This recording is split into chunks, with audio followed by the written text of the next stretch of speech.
नमस्कार दोस्तों, मैं सत्येंद्र सिंह ओपन पोस्ट में आप सबका स्वागत है।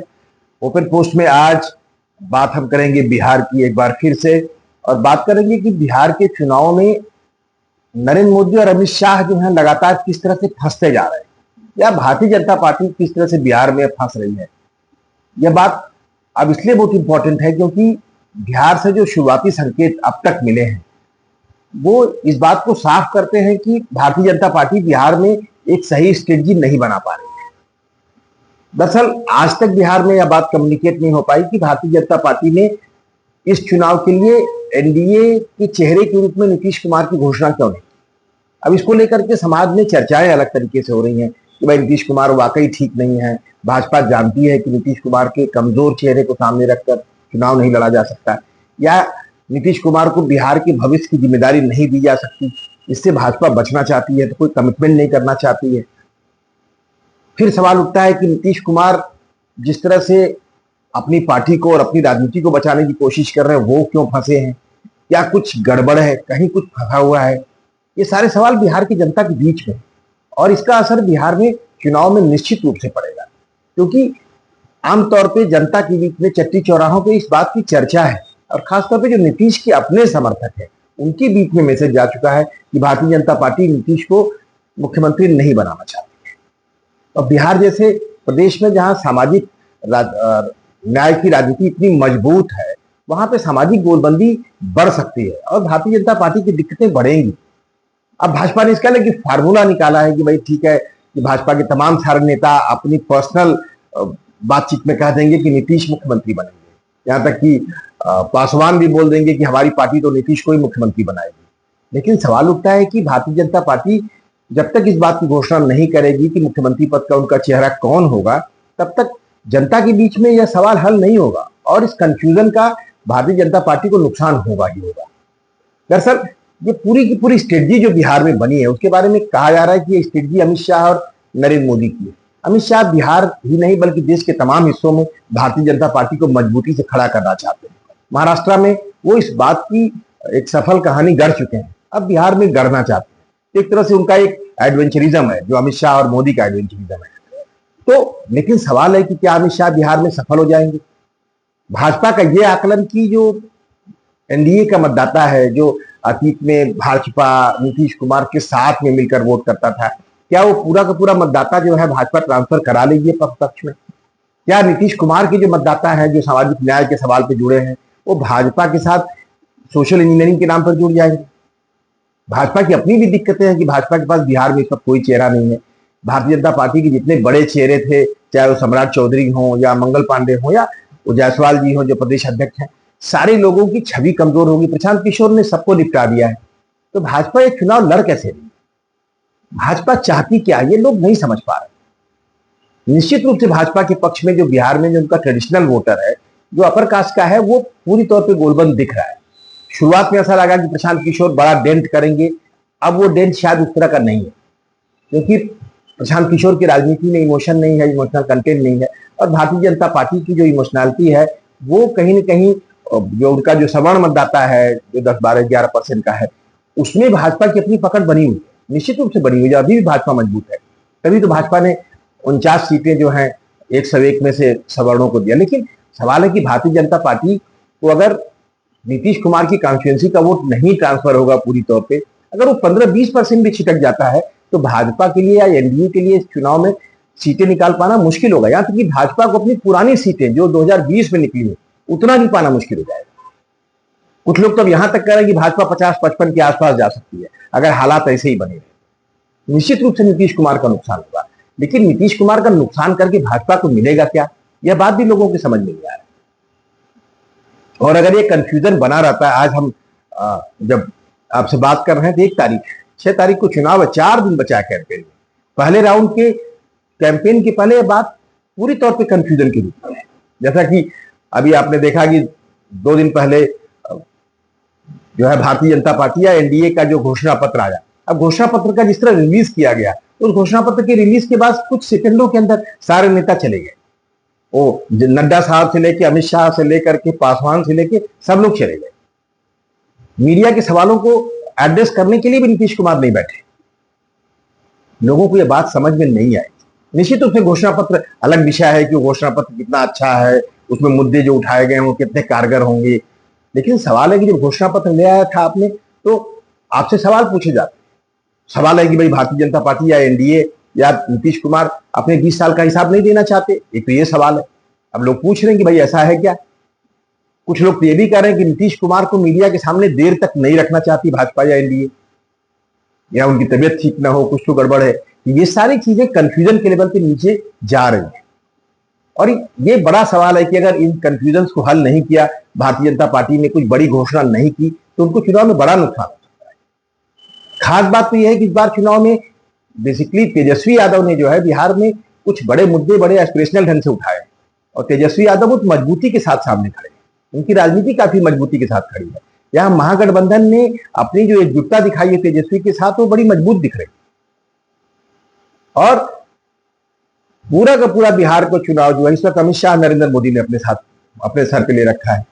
तो सवाल बिहार में यही नहीं है कि वो नीतीश कुमार की एंटी इनकम्बेंसी काम कर रही है 20 साल, नरेंद्र मोदी की भी 10 साल की एंटी इनकम्बेंसी काम कर रही है। तमाम सारे जो घोषणाएं या प्रोमिसेज अभी घोषणा पत्र में एनडीए ने किया, लोगों के मन में एक भाई ये सारे घोषणाओं को नीतीश कुमार ने क्यों नहीं पूरा किया। अगर संविदा में काम करने वाले लोगों को अस्थायी करना है तो पहले क्यों नहीं कर दिया, आप ही ने तो संविदा पे रखा था। अब केंद्र सरकार की योजना है कि भाई किसानों को जो 2000 मिलता था वो 3000 3 महीने में मिलेगा, अब साल में 9000 मिलेगा। ये पहले भी कर सकते थे, अब उसका आप नाम कर्पूरी ठाकुर योजना रख देंगे किसान सम्मान निधि का, तो उससे क्या बदल जाएगा। यहाँ नरेंद्र मोदी भी कटघरे में खड़े होते हैं। कुल लेकर के बिहार के चुनाव में जिस तरह से चुनाव बीजेपी लड़ रही है वो अपना ही नुकसान कर रही है। अगर तेजस्वी यादव के सामने नीतीश कुमार को सामने रखा होता भाजपा ने सामने ठीक से, तो शायद उनकी पोजीशन अच्छी होती, क्योंकि नीतीश कुमार अभी भी बिहार में एक ऐसे चेहरे हैं जिनको लेकर के लोगों के मन में बहुत निगेटिविटी नहीं है। नीतीश कुमार से लोग ये अपेक्षा नहीं करते कि वो कल क्या देंगे। नीतीश कुमार ने जो दिया है, जो किया है, इसको लेकर लोग काफी हद तक सेटिस्फाइड है।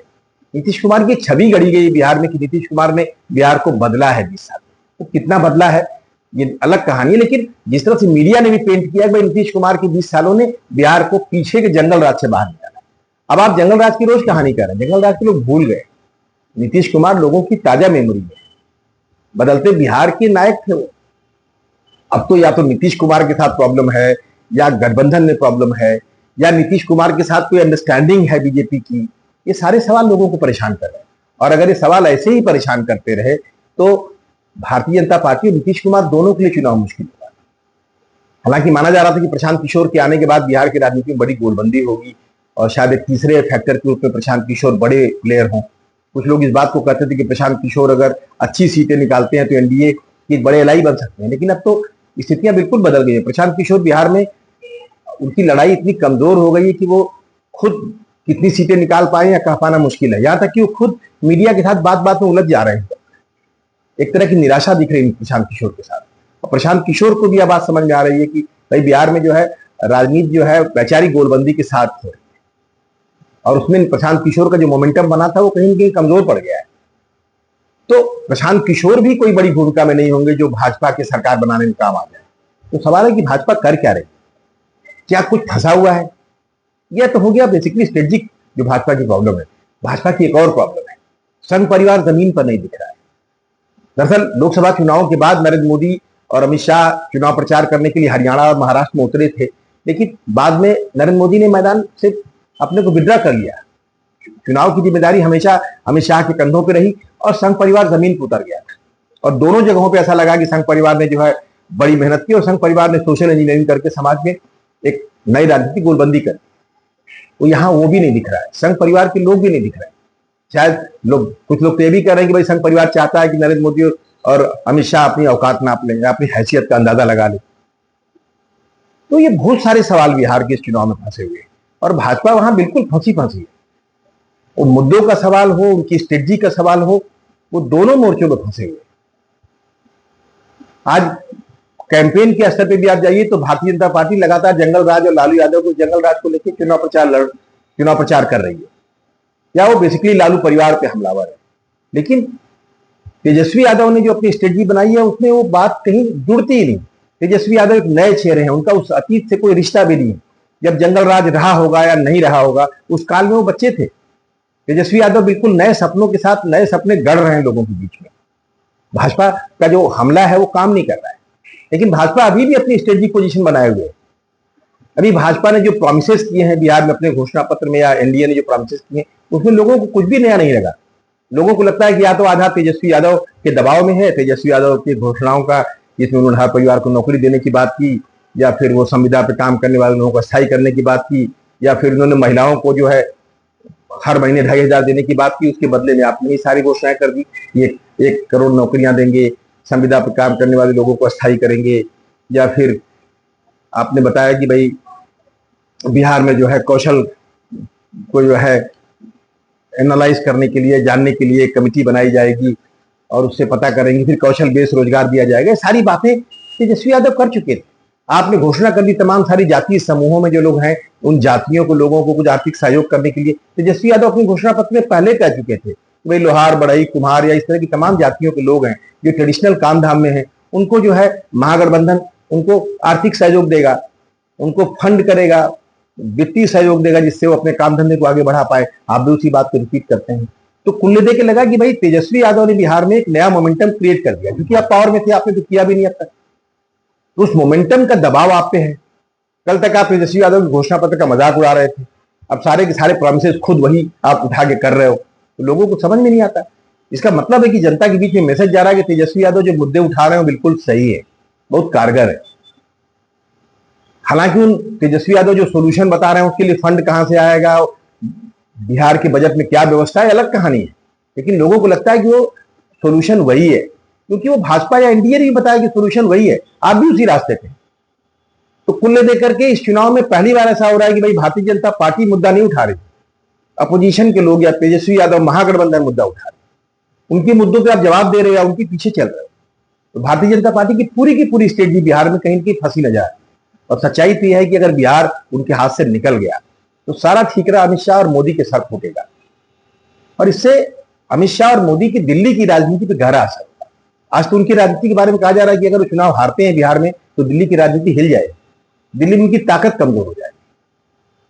कहां तो यहां तक जा रहा है कि अगर वो सरकार बना भी लें और अगर नीतीश कुमार को मुख्यमंत्री नहीं बनाते तो फिर उनके लिए संकट बढ़ेंगे।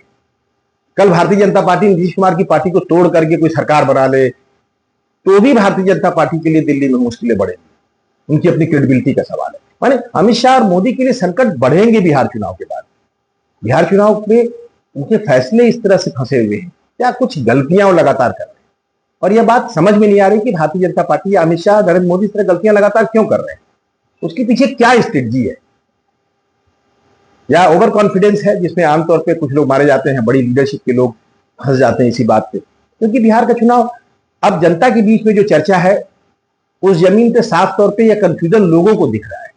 इसके लिए कोई बहुत बौद्धिक या बुद्धिमान होने की जरूरत नहीं है, या भाजपा के उस टॉप लीडरशिप के आसपास जो लोग होंगे वो समझा नहीं रहे होंगे। और अगर भाजपा को समझ में आ रहा तो भी भाजपा अगर उसी गलतियों को दोहरा रही है या उसको रिजॉल्व नहीं कर रही है तो कहीं न कहीं कुछ पेच फंसा है, और वो पेच कहां फंसा है यह बात जनता को परेशान करेगी, तो भाजपा के लिए मुश्किल बढ़ती जाएगी। आज मुझे यही बात करना था कि बेसिकली इस चुनाव में, अब चुनाव बिहार में क्या होगा, मोमेंटम क्या होगा, वो ठीक है, जीत हार तो बात की बात है, उसका आकलन नहीं किया जा सकता। लेकिन आज जो स्थितियां हुई हैं वो यही है कि अमित शाह और मोदी की राजनीति पूरी तौर पर बिहार के चुनाव में फंसी हुई है, उनका सब कुछ दांव पे लगा है और उनके फैसले गलत हो। बहरहाल बिहार के चुनाव पे नजर है, फिर बात करेंगे दूसरे विषयों पे, तब तक के लिए नमस्कार।